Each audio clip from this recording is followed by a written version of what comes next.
and the earth will be filled with knowledge of the glory of God. E a terra será cheia de conhecimento da glória de Deus. Y será llena la tierra del conocimiento de la gloria de Dios. Vamos al 29. 29.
Hace unos días me estacioné detrás de una camioneta militar, una patrulla militar, unos marinos, y estuve observando el armamento que ellos traen. ¿Qué arsenal, y de veras ignorante de armas, la verdad no sé de esto, y me admiraba tantas cosas que traen ellos, unos rifles muy poderosos, y doy gracias a Dios por ellos, de veras, porque la situación que estamos viviendo es muy difícil y ellos están puestos para nuestra protección. Personalmente conmigo han sido muy amables, muy respetuosos. Yo creo que con ustedes también debemos orar por ellos. Más me puse a comparar el armamento que ellos tienen y el armamento que nosotros tenemos, hermanos, y me regocijé de que nuestro armamento es mucho más poderoso. Por eso los invito a buscar, por favor, la 2 de Corintios, capítulo 10, para echar un vistacito, aunque sea breve, hermanos, a las armas de nuestro ejército. Hay dos clases de ejércitos, hermanos. Hay un ejército que es el ejército, vamos a decir, oficial, el profesional, y hay un ejército que se levanta así entre puro voluntario. Esos son los milicianos, esa es la milicia. Y por eso Pablo usa esa palabra.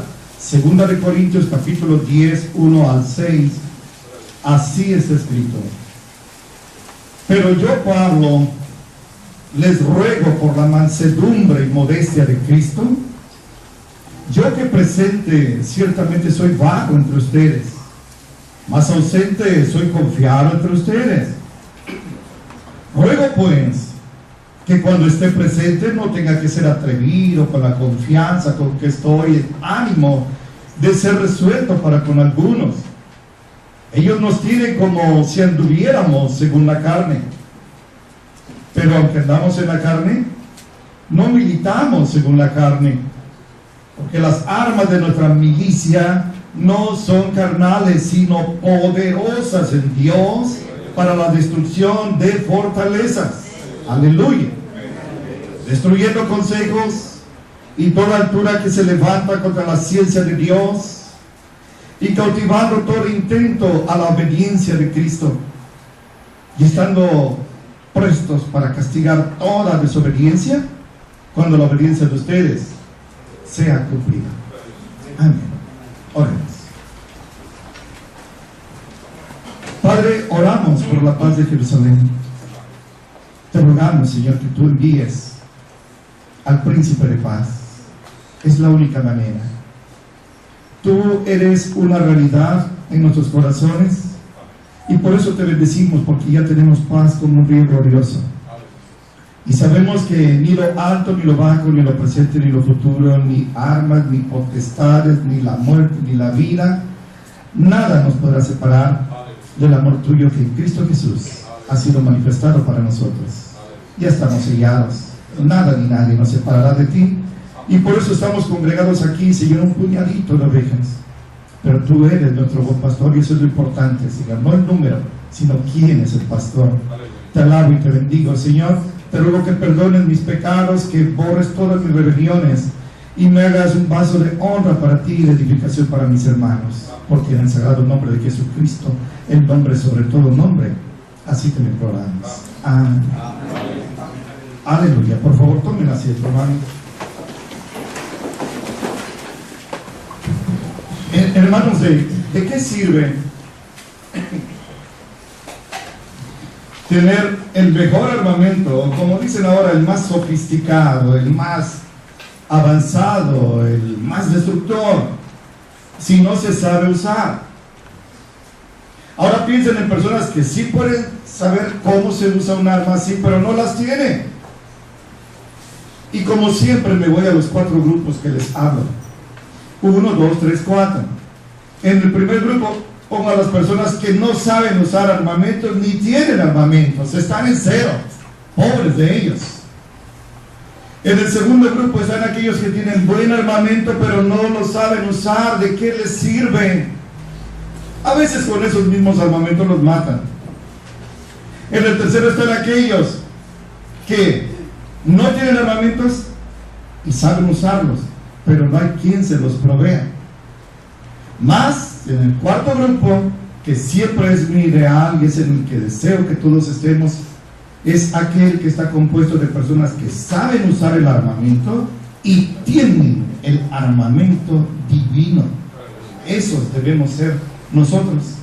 Nuestro hermano Pablo dice aquí, versículos 1 al 3, leo de nuevo: pero yo, Pablo, les ruego por la mansedumbre y modestia de Cristo, yo que presente ciertamente soy vago entre ustedes, más ausente soy confiado entre ustedes. Ruego pues que cuando esté presente no tenga que ser atrevido con la confianza con que estoy, en ánimo de ser resuelto para con algunos que nos tienen como si anduviéramos según la carne. Porque aunque andamos en la carne, no militamos según la carne. Gracias a Dios. Nuestro hermano Pablo, apostólica, toda autoridad derivada del Señor, no ordena, humildemente ruega. Les ruego, hermanos, e invoca dos argumentos por los cuales él va a pedir algo. Dice él: la mansedumbre y la modestia de Cristo. La mansedumbre y la modestia de Cristo.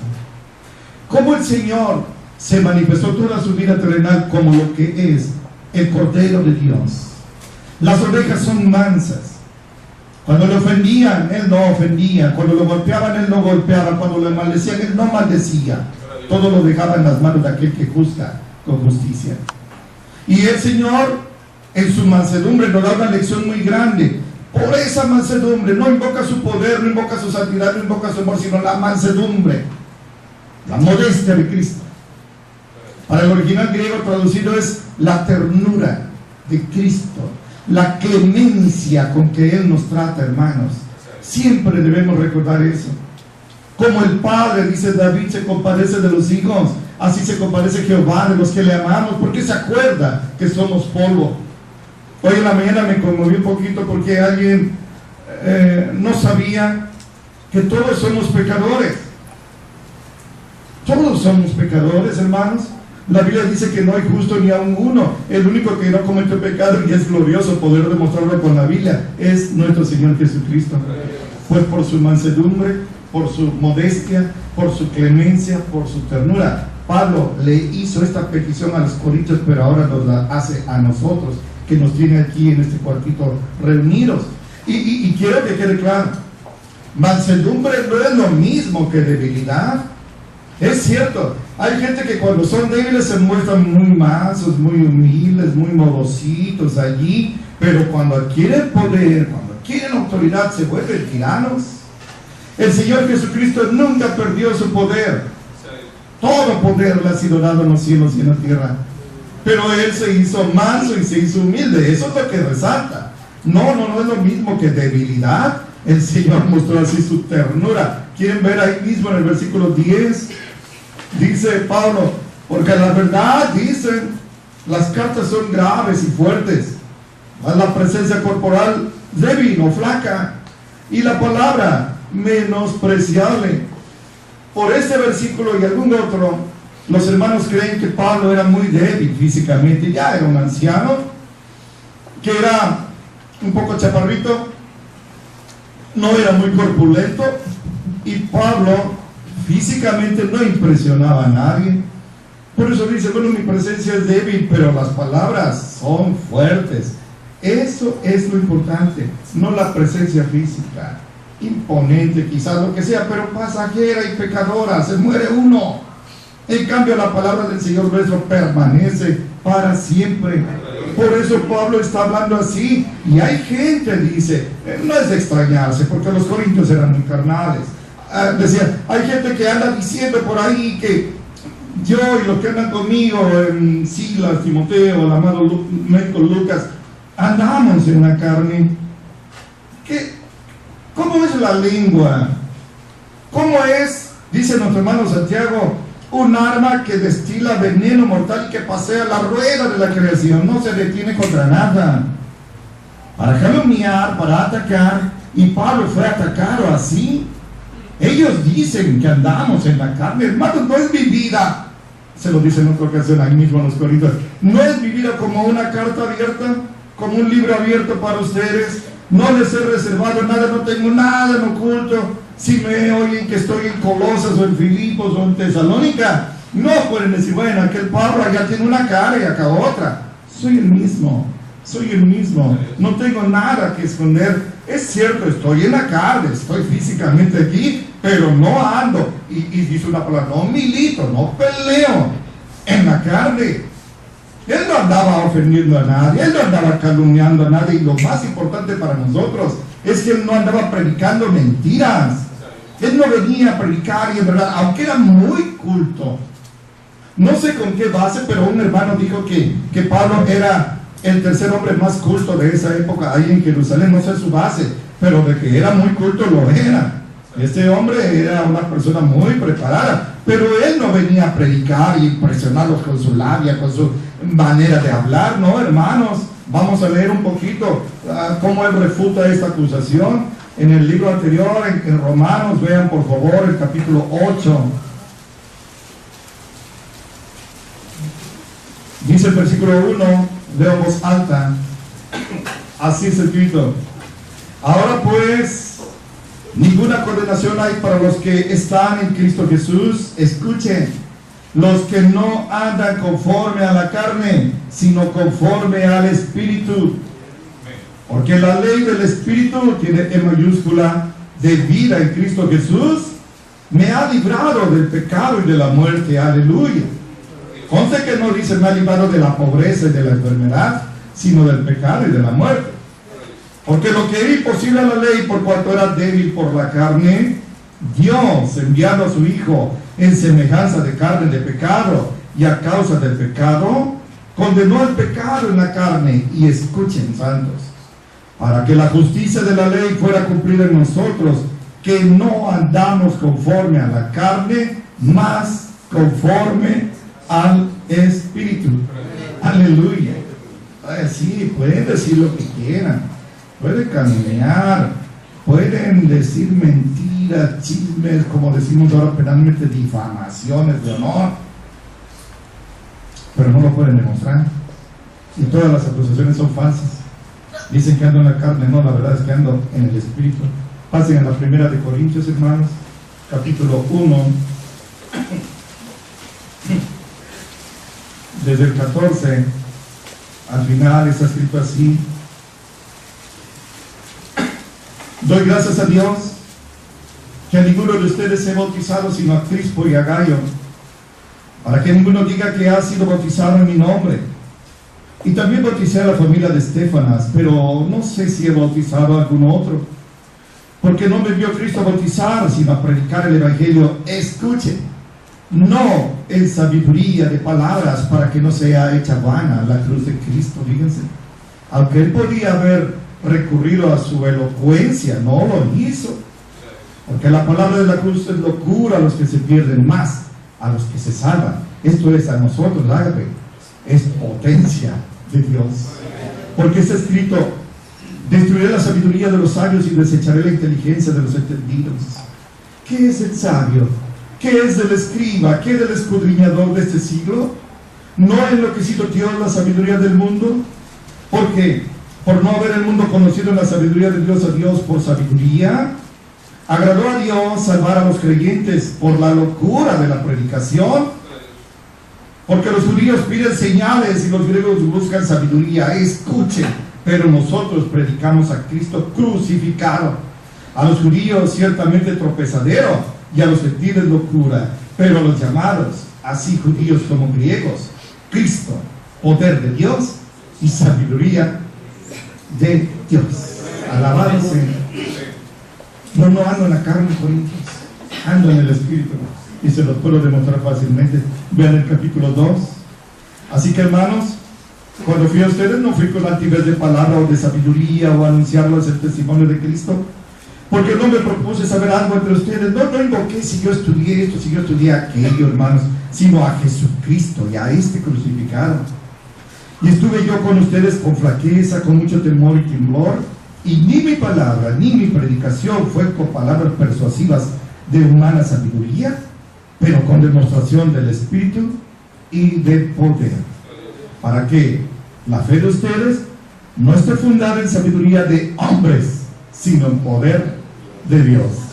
Aleluya. Entonces así estamos fundados. No estamos fundados en la sabiduría de un hombre.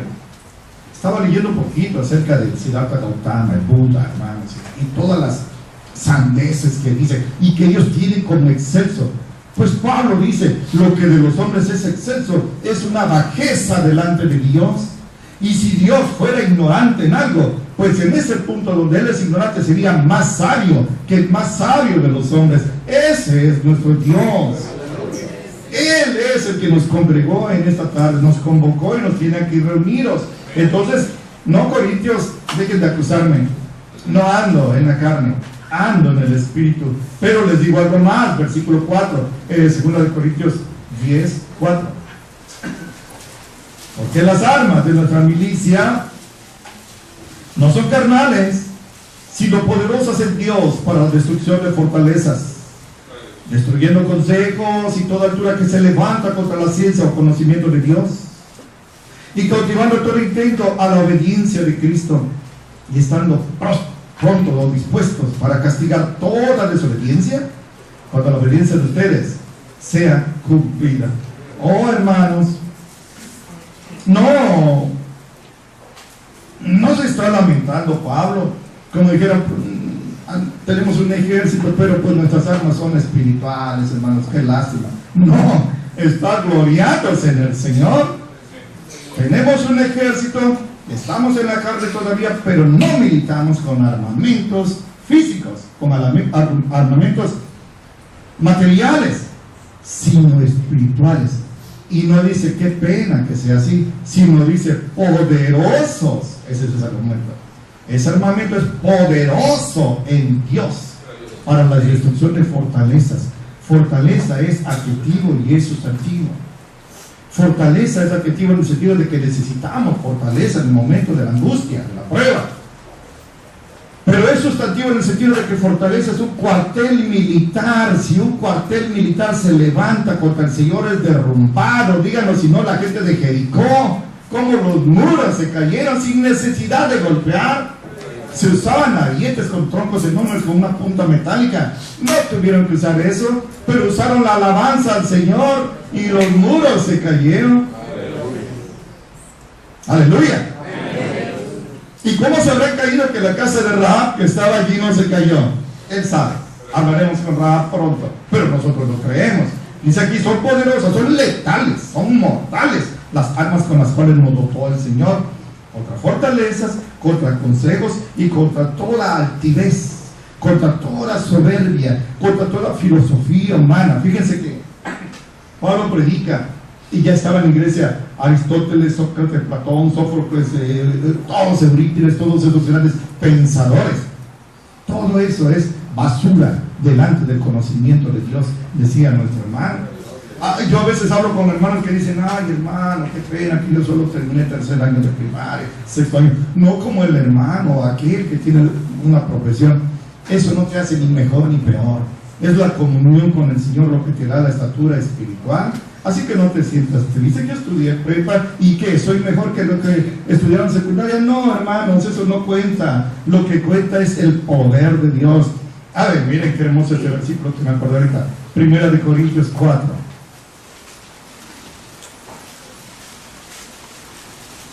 Versículo 20.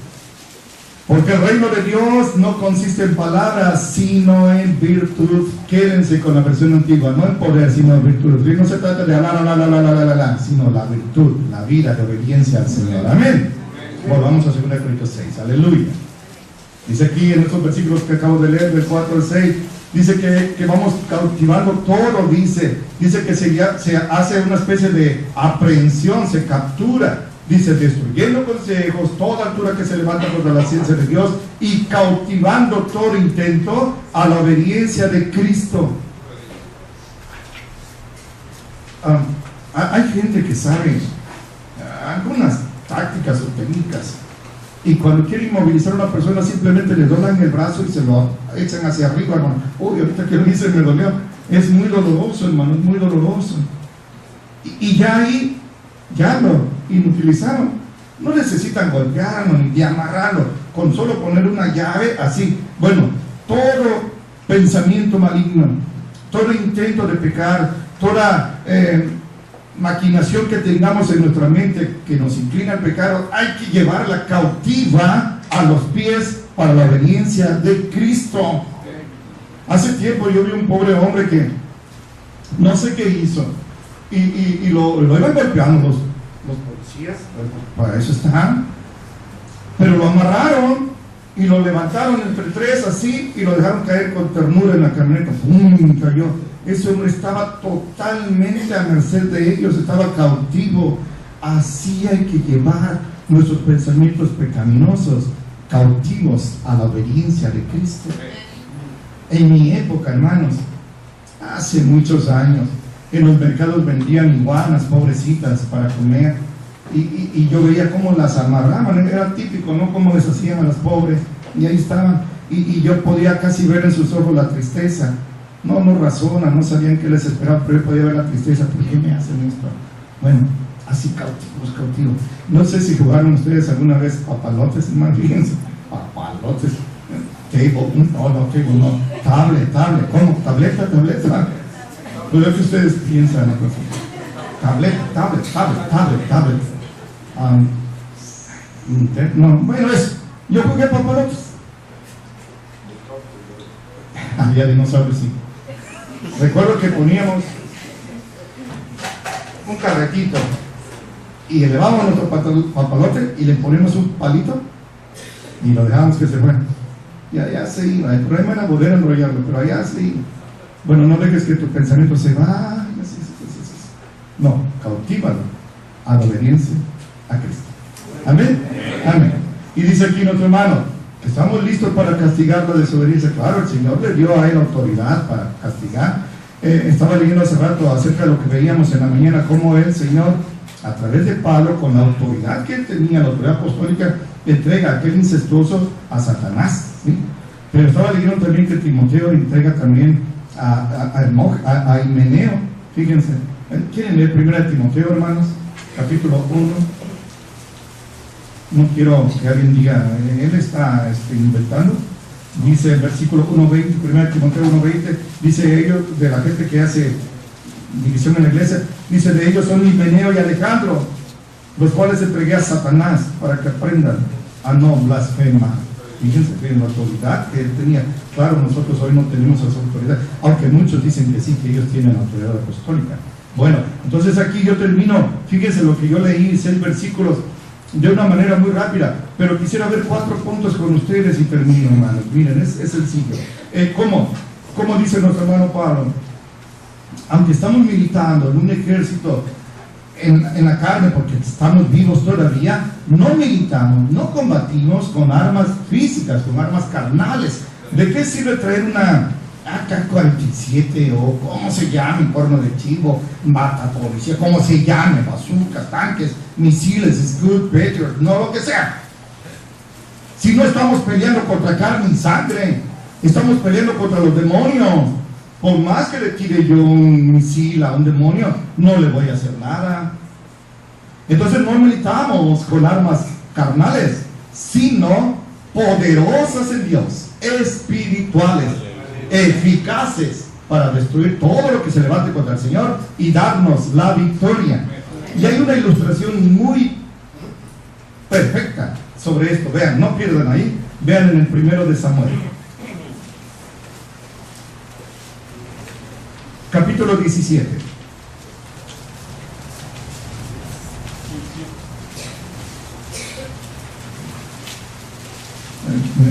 Que los dibujos me... 1 de Samuel 17. Ustedes recuerdan, hay un tipo ahí, un filisteo, desafiando al pueblo de Israel. Él era muy valiente, claro, porque medía casi 3 metros, tiene una armadura terrible, y desafiaba: ¿para qué peleamos todos, nombre en uno, y que pelee contra mí, y el que gane ese es el amo y el que pierde es el esclavo? Y estuvo 40 días gritando, hermanos. Y 40 días, y yo quiero decir que Saúl no era un cobarde, y no era un chaparrito, Saúl era muy alto, pero no se atrevía. Estaba Jonatán, estaba Joab, estaba Abner, Abisai, los grandes siervos de Dios, valientes y no se atrevían, no solo por el peligro de muerte, sino por lo que estaba en juego. La libertad o la muerte, la libertad o la esclavitud, y sobre todo el nombre de Jehová, o el nombre del Dios de esos tipos filisteos, Dacón. Nadie se atrevía. Y había un anciano en Belén, nadie se acordaba de él, y manda a su hijo, llamado David, el más chiquillo, a llevar, como hoy decimos, el lonche a sus hermanos que están peleando allá, Samna, Abinadab, y están peleando, y van a pelear, y cuando él llega con la comida, con los presentes, oye, que este tipo está gritando, y él es investido de un celo santo. ¿Quién es este incircunciso que se atreve a desafiar a los escuadrones del Dios viviente? ¿Quién? ¿Por qué se atreve? ¿Qué le van a dar al que pelee contra él? Y le dicen, bueno, le van a dar mucha riqueza. El rey le va a dar a su hija, y los tributos, los impuestos, ya no son para él ni su familia. A él no le importa eso. Lo que le importa es que el nombre del Señor estaba siendo blasfemado por este infierno. Y entonces él le pide a Saúl que le permita ir a pelear contra él, y Saúl dice que no, por lo que estaba en juego, y además porque Goliat, que así se llamaba, era una persona experta en matar, dice, desde su juventud es un guerrero, y tú eres un jovencito, tan jovencito que por eso no estás en el ejército, no tienes edad. Pero escuchen lo que dijo David. Esto, no emociones, esto es lo que nos va a sostener. Busque el 1 Samuel 17, versículo 31. Está escrito: y fueron oídas las palabras que David había dicho, las cuales, como refiriese delante de Saúl, él lo hizo venir. Y le dijo David a Saúl, fíjense, un pastorcillo ahí del monte, hablándole al rey: no desmaye ninguna causa de él, tu siervo, o sea, tu criado, irá y peleará contra este filisteo. Pero le dijo Saúl: no podrás tú ir contra aquel filisteo para pelear con él, porque tú eres joven y él es un hombre de guerra. Desde su juventud, fíjese, lo quiere disuadir. Pero David respondió: qué glorioso es esto. Yo veía el rostro de un niño. Cuando yo leía este pasaje, veía cómo su rostro se iluminaba al saber de David y del respaldo que Dios le daba.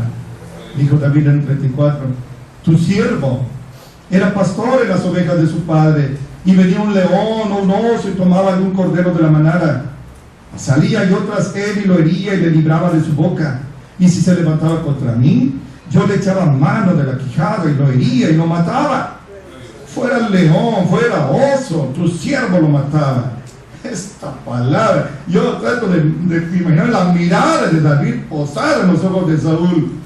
Pues este filisteo incircunciso será como uno de ellos, porque ha provocado al ejército del Dios viviente. Y añadió David: Jehová, que me ha librado de las garras del león y de las garras del oso, él también me librará de la mano de este filisteo. ¿Cómo habrá hablado? Que Saúl solo acierta a decir: fue, y que Jehová sea contigo.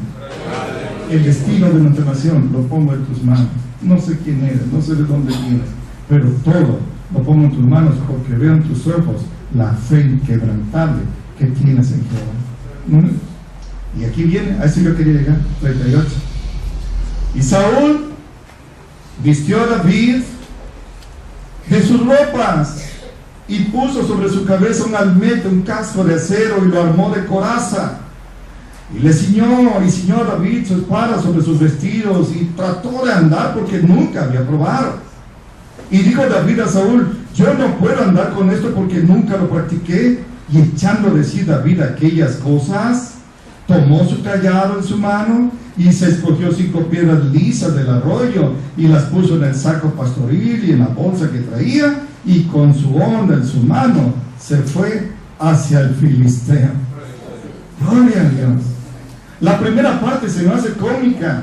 El casco le ha de haber quedado grande porque Saúl era muy grande, la coraza, y le pone la espada. David trató de caminar. No, quítame esto. no puedo, nunca lo he usado.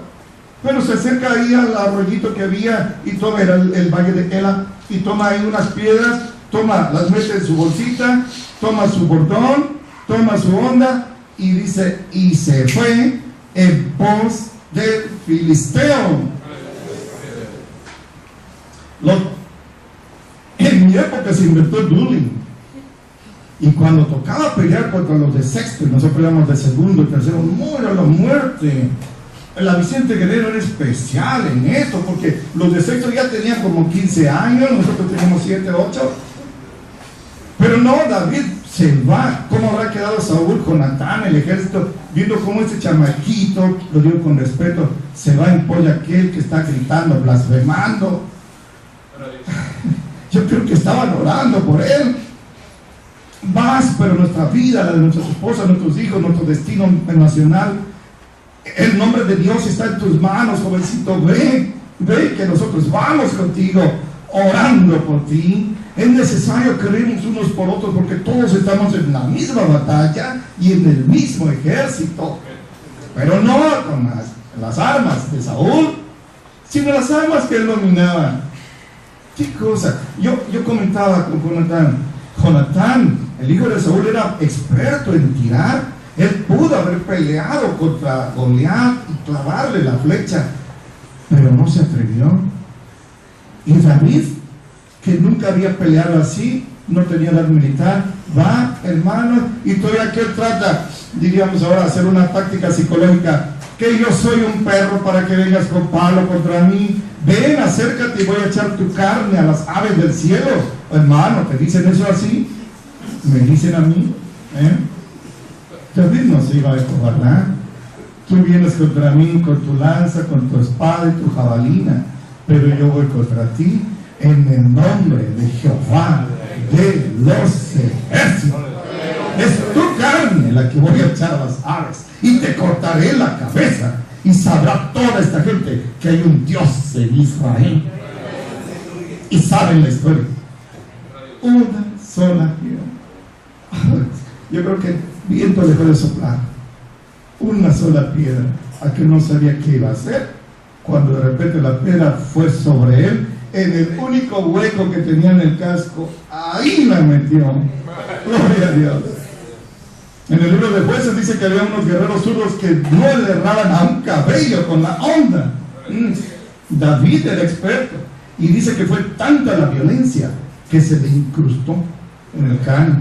Corrió sobre él y con su propia espada lo decapitó. Y ahí venía David con la cabeza de Goliat. Así todos los enemigos de nuestro Dios y de Israel quedarán. Por eso nos dijo el Señor a través de David: oren por la paz de Jerusalén. Pero vean, hermanos, ¿qué hubiera pasado si David va a pelear con las armaduras de Saúl?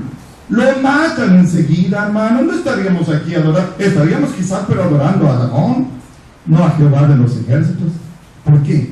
Porque nuestras armas no son carnales, pero son poderosas en Dios, son espirituales, para vencer todo lo que se levante, como Goliat. Segundo punto, esas armas, dice aquí, son poderosas en Dios. Poderosas en Dios. Eficaces, hermanos, poderosas en Dios. Vamos a ver un poquito, hermanos, Efesios 6. Yo vi que se alegraron cuando dije que había terminado eso, pero nada más esa parte, hermanos. Efesios 6. La armadura de Dios, así se llama esta parte. Vean, por favor, desde el 10. Está escrito: por lo demás, hermanos míos, confórtense en el Señor y en la potencia de su fortaleza. Vístanse de toda la armadura de Dios. No dice traten de juntar dinero y comprar flechas y arcos. No, hermanos. La armadura de Dios, para que puedan estar firmes contra las acechanzas del diablo. ¿Cómo? ¿No era mi vecina? ¿Cómo? ¿No era mi suegro, mi enemigo, mi suegra? ¿No era el pastor? No, el diablo. Contra el diablo. Porque no tenemos lucha contra sangre y carne, sino contra principados, contra potestades, contra señores del mundo, gobernadores de esas tinieblas, contra las malicias espirituales en los aires. Nuestra lucha es contra los demonios. Por tanto, tomen toda, no alguna, toda la armadura de Dios, para que puedan resistir en el día malo y estar firmes, sabiendo acabar todo, porque vamos a estar firmes. Hoy en la mañana cantábamos, estar por Cristo firmes, soldados de la cruz. Amén. Y dice Torah, ¿como cuál? Bueno, dice, estad pues firmes, ceñidos sus lomos de verdad, vestidos de la corta, la coraza de justicia, no la coraza, no la malla metálica que le dio Saúl a David, calzados los pies con el apresto del evangelio de paz, pero no con las botas metálicas que ellos tenían, sobre todo tomando el escudo de la fe, con que puedan apagar todos los dardos de fuego del maligno, las flechas incendiarias, y tomen el casco de salvación y la espada del Espíritu, no la espada de Saúl, sino la espada del Espíritu, que es la palabra de Dios. La palabra de Dios, esa es la espada, porque la palabra de Dios es viva y eficaz y más penetrante que toda espada de doble filo. Alcanza cuerpo, alma y espíritu, Dios. Con eso hay que ir a pelear. Y dice aquí, orando, ahí está la oración en todo tiempo, en toda deprecación y súplica en el Espíritu, y velando en ello con toda instancia y suplicación por todos los santos. Es necesario que usemos esas armas espirituales, es necesario que usemos toda la armadura de Dios, no una parte y otra. ¿De qué sirve que traigo coraza si no traigo casco? Traigo casco y no coraza, o coraza y casco y no traigo escudo, o todo ello pero no traigo espada. Toda la armadura de Dios es un arsenal poderoso en Dios para la destrucción de todo lo que se levante. Aquí está escrito así, y tenemos que orar unos por otros. Hace muchos años, en el Estado de México, hubo una explosión en San Juanito. ¿Dónde estás, niño? En San Juanito, sí, te tocó quizá. Y hubo mucha gente que murió ahí, hermanos, unas esferas enormes de miles y miles, cientos de miles de litros de combustible explotaron, murió mucha gente. Izhuatepec, ¿no? Izhuatepec. Y cuando llegaron los de contraincendio, hermanos, tenían que entrar allí porque esa es su misión. Dios los bendiga mucho. Y cuando entraban, estaban las llamas y se oían las explosiones. Ellos iban arriesgando la vida y estaban rescatando, pero me llamaba la atención, lo vi, me tocó ver eso, hermanos, de la televisión. Vi cómo estaban ellos ahí arriesgando sus vidas bajo el fuego y el peligro de explosiones, pero los demás bomberos los estaban rociando de agua. Cuando uno es bombero, él sabe de eso. Yo fui bombero, fíjense, imagínense. Y cuando vamos ahí nos tienen que empapar todos y además rociar para que ninguna chispa cause una explosión. Esa es la idea. Estamos metidos en un incendio provocado por el diablo y la gente se está muriendo y tenemos que ir a rescatarlos. Pero necesitamos que nos rocíen con oración unos por otros, velando en oración unos por otros, que eso nos proteja. Yo me voy a meter, pero yo sé que cuento contigo. Tú métete y sábete que cuentas conmigo. Eso sostenía Pablo. Es cierto que había, dicen, falsos hermanos, pero había hermanos que en verdad le amaban y lloraron cuando se despidió de él y le dijo, nunca más volverán a ver mi rostro. Le amaban de verdad porque gracias a él habían conocido el camino de salvación. Y ahora un breve repasito así. Armas espirituales poderosas en Dios, ¿como cuál? Ya les dije, la oración. Algo que soy raro, ¿vale? El ayuno. Soy raro que dicen eso.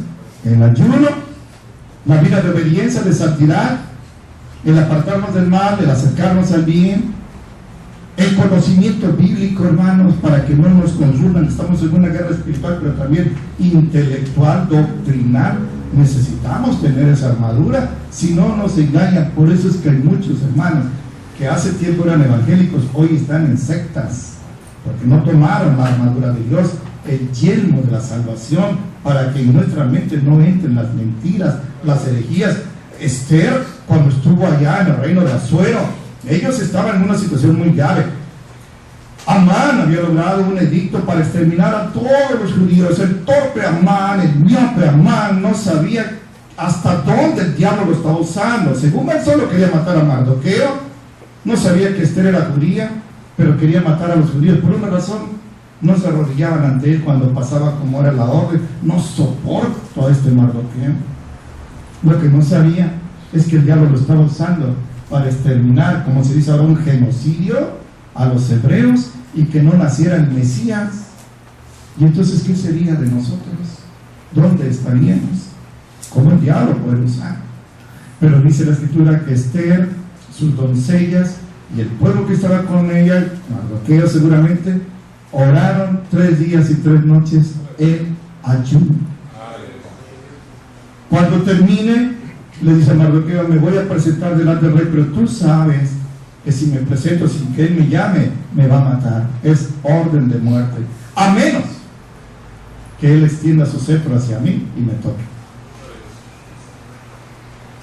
Pero si muero, pues que muera, dijo Esther. Si perezco, que perezca. Y ayunaron 3 días, 3 noches. Y se presenta Esther delante del rey Asuero. Asuero no lo había llamado. Esos intrigantes que habían quitado a Vasti, por no regresar y comparecer delante de Asuero en la fiesta, en la orgía, empezaron a decir, esta mujer, ¿no la llamaste? Asuero no le llamaste, muérete. ¿Cómo habrá ido Esther a presentarse delante de Asuero? Y en eso Asuero dice, dime, reina Esther, dime, ¿qué quieres? Porque hasta la mitad del reino te daré. Y toma su cetro y la toca. Aleluya. No usó flechas, no usó espadas, no usó ni siquiera encantos femeninos. Usó una de las armas poderosas en Dios, espirituales, para la destrucción de fortalezas, el ayuno. ¿Qué me dicen de los apóstoles? ¿Qué me dicen de Daniel? Que oraban, ayudaban, estaban siempre juntos. En una ocasión, por sanar a un paralítico que tenía casi 40 años, los meten a la cárcel y los azotan y le dicen, no les dijimos que no anden predicando de este nombre. Y dicen, no tenemos por qué obedecerlos a ustedes, tenemos que obedecer a Dios. Ahora, ¿por qué nos preguntan a nosotros y ponen a mirar a nosotros como si nosotros hubiéramos hecho el milagro?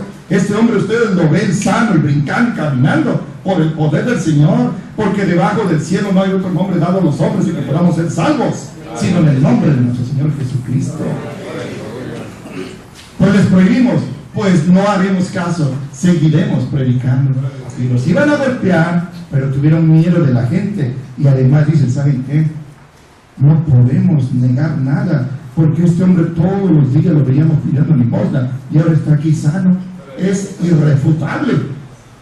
Los corrieron, los amenazaron. Ellos van a ver a los hermanos que estaban reunidos orando por ellos. Dice, Señor, estamos lastimados, nos pegaron, no chillamos, te damos gracias por ser tomados como dignos de que nos hayan azotado. Solo te pedimos que nos infundas valor para no acobardarnos. Danos de nuevo para seguir predicando tu palabra, porque no nos vamos a detener. Dice que se ponen a orar y la tierra tembló. Aleluya. No hay bomba que pueda hacer así eso y conmover los corazones. Podrá destrozarlos una explosión, pero convertirlos a Cristo, solo la dinamita de Dios, el poder de Dios. Amén. Ahora, tercer punto, hermanos. No hay textos, por más que los busquen, no le hagan caso a esos que están predicando. No hay textos que digan que tenemos que luchar contra Satanás y combatir a los demonios. No hay textos. Yo estuve buscando, sé un poquito de Biblia, hermanos, estuve buscando y no hay textos que digan que tenemos que luchar contra los demonios. Fíjense que cuando cuando el arcángel Miguel pelea contra Satanás por el cuerpo de Moisés, Satanás no quería profanar o quizás hacerlo un ídolo para que lo adoraran los hebreos, pero el Señor le dice a Miguel que se lo lleve y lo pelea, pero Miguel no amenaza al diablo, y Miguel no maldice al diablo, sino dice que Jehová te reprenda, que Jehová te reprenda. Hoy esos predicadores se burlan del diablo, lo maldicen, lo atan y todo eso. No crean. En Zacarías 3 también está con una visión. Está Zacarías, el gran sacerdote, y dice que vio a Josué, otro sacerdote, y ahí estaba Satanás. Y dice, Jehová se reprenda, no nosotros. Dios no nos mandó a eso, nos mandó a predicar la palabra. Hace rato dijo Pablo, no me mandó el Señor a bautizar, sino a predicar la palabra. ¿Quieren ver un poquito Judas, hermanos? Judas 3, no me pregunten qué capítulo, pero es Judas 3. Así está escrito: amados, por la gran solicitud que tenía de escribirles de la común salvación, Me ha sido necesario escribirles amonestándoles que contiendan eficazmente por la fe, que ha sido una vez dada a los santos.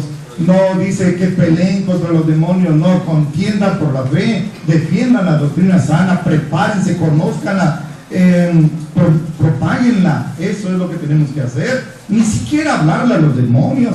Vean el versículo 9 porque se me quedaron viendo así raro ustedes. Dice, pero cuando el arcángel Miguel contendía con el diablo disputando sobre el cuerpo de Moisés, no se atrevió, fíjense, no se atrevió a usar de juicio de maldición contra él, sino que dijo, que el Señor te reprenda. Estos grandes ungidos que hay ahora, yo veo que forcejean contra los endemoniados y no pasa nada. Estos grandes siervos de Dios bíblicos, con la sola palabra, en el nombre del Señor Jesucristo, los demonios huían. Aleluya, aleluya. Y finalmente, nuestra lucha consiste en combatir la mentira doctrinal con la verdad de Dios. Esa es nuestra lucha. No contra carne y sangre, no con armas físicas, sino espirituales poderosas en Dios. Combatir la mentira doctrinal con la verdad. Si me ayudan, digo esto en minuto y medio, ¿sí? Colosenses, sin comentarios, hermanos. Colosenses, capítulo 2. Y la rapidez con que lo encuentra habla de que estás usando bien la armadura. 2:8-9 está escrito: miren que nadie los engañe con filosofías y vanas sutilezas, según las tradiciones de los hombres, conforme a los elementos del mundo, y no según Cristo, porque en él habita toda la plenitud de la divinidad corporalmente. Que nadie los engañe con filosofías y que tuvieron sueños, revelaciones y nada de eso, ¿no? Sino el Evangelio de Cristo. Como que hay una cadenita sobre estos puntos, pónganle por ahí los textos, hermanos. Efesios 4, 14 y 15, está escrito.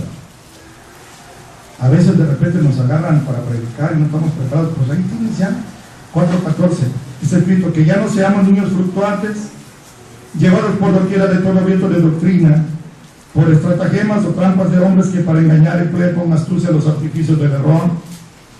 En lugar de eso, siguiendo la verdad, escúchame, en amor, crezcamos en todas las cosas en aquel que es la cabeza, es decir, Cristo, ¿sí? Que ya no seamos niños fluctuantes, católicos, testigos, mormones, evangélicos, regresamos al catolicismo. No. Hay algo ahí, dígame para correr. Es la unción que tengo, hermanos. Vean en Hebreos, Hebreos, capítulo 13, versículo 9, está escrito: no sean llevados de acá para allá. Fíjense qué claro, hermanos. No sean llevados de acá para allá por doctrinas diversas y extrañas, porque buena cosa es afirmar el corazón en la gracia, no en viandas, no en comida, que si comes carne de cerdo, no, que nunca aprovecharon a los que anduvieron en ellas. Claro, se murieron todos. Y finalmente, en esta pequeña cadenita, hermanos, no en un sermón, Romanos 16. Romanos 16, del 16 en adelante está escrito así. Esta es una promesa preciosa, una orden y una promesa. Dice: salúdense los unos a los otros con beso santo.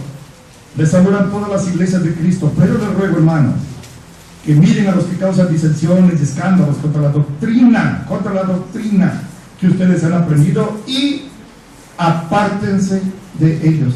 Ya no anden con ellos, apártense, porque ellos no sirven al Señor nuestro Jesucristo, sino a sus vientos, sus propios intereses, casi siempre económicos, y con suaves palabras y bendiciones engañan los corazones de los simples, de los ignorantes.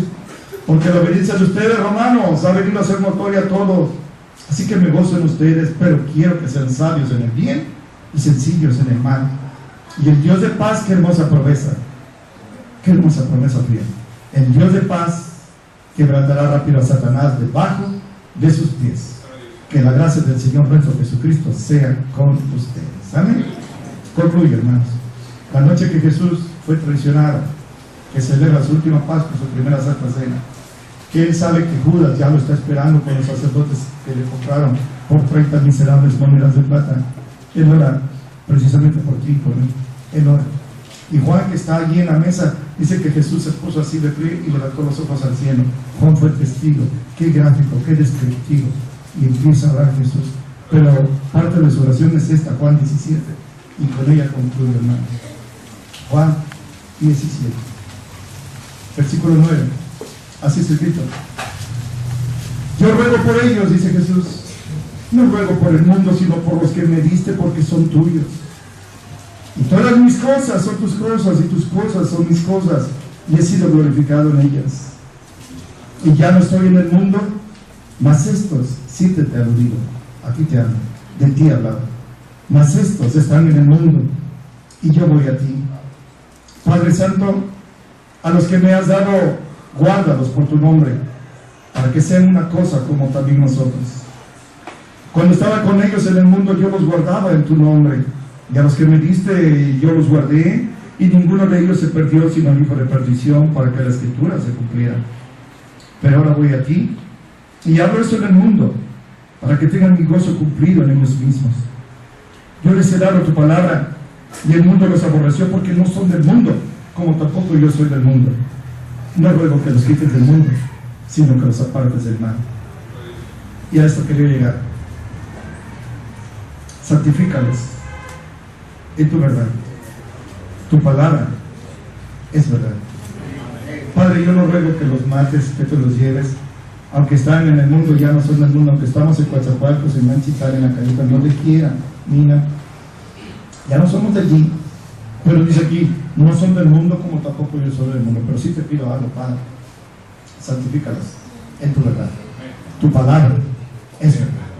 Eso es lo que hoy predicado. Yo levanto mis manos limpias en ese sentido. Nunca he predicado una mentira, una revelación, un sueño que tuve, sino solo la palabra de Dios.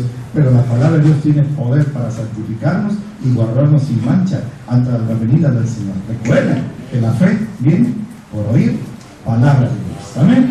Vamos a hablar con nuestro Señor.